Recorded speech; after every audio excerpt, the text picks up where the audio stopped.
स्वर्गीय मीनाताई ठाकरे यांच्या दादर येथील पुतळ्याची कोणीतरी अज्ञात अशा नालायक माणसानं विटंबना करण्याचा प्रयत्न केला।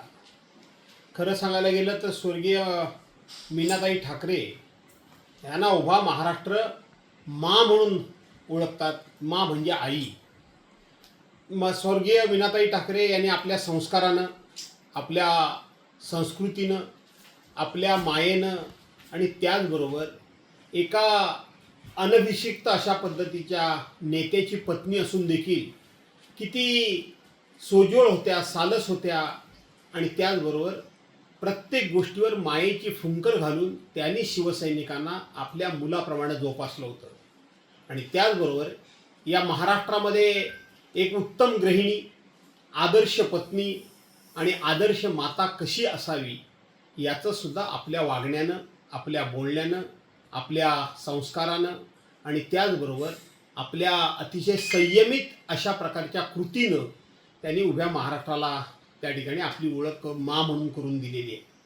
ज्या कोणी नालायकानं अशा पद्धतीचा हा प्रकार करायचा प्रयत्न केला, मला त्यांना एवढंच सांगायचं आहे की तुम्ही माँसाहेब ठाकरेंची कदाचित एखादा पुतळा, त्या पुतळ्याचा कुठेतरी अवमान करण्याचा प्रयत्न कराल, त्याची विटंबना करण्याचा प्रयत्न कराल, तो विद्रूप करण्याचा प्रयत्न कराल, परंतु माँसाहेबांनी संपूर्ण महाराष्ट्राच्या जीवनावर, संपूर्ण महाराष्ट्राची मायमाऊली म्हणून मिळालेला अधिकार, त्यांचे संस्कार, त्यांची संस्कृती, त्यांची सभ्यता, या सभ्यतेवर तुम्हाला डाग लावता येणार नाही। आणि म्हणून मला माहीत आहे की एका पक्षाचे काही नेते म्हणाले होते आम्ही शिवसेना भवनसुद्धा तोडू।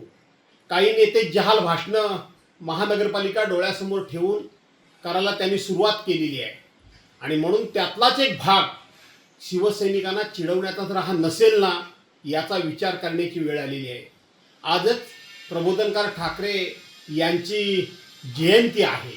एक थोर समाजसुधारक, एक थोर अशा प्रकारचा स्त्री स्वातंत्र्याकरता चळवळ उभी करणारा अशा पद्धतीचा नेता, गोर गरीब जात पात याच्या पलीकडे जाऊन लोकांना साथ आणि सहकार्य करणारा नेता, महाराष्ट्राच्या मुंबईसह महाराष्ट्र, संयुक्त महाराष्ट्र झालाच पाहिजे या लढ्यामध्ये अग्रणी अशा पद्धतीचा सहभाग असलेल्या नेत्याची सुद्धा, म्हणजेच स्वर्गीय बाळासाहेब ठाकरेंच्या आजोबांचीच, म्हणजेच मीनाताई ठाकरे यांच्या सासऱ्यांची आज जयंती आहे।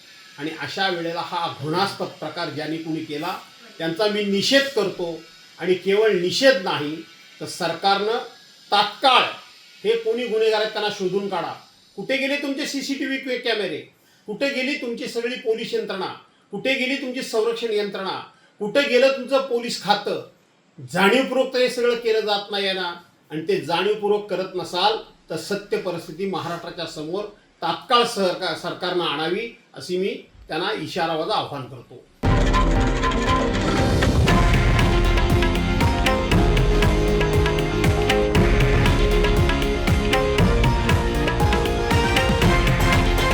हे आहे देशातील नंबर 1 न्यूज नेटवर्क आणि आपण पाहत आहात TV9 मराठी, एकमेव।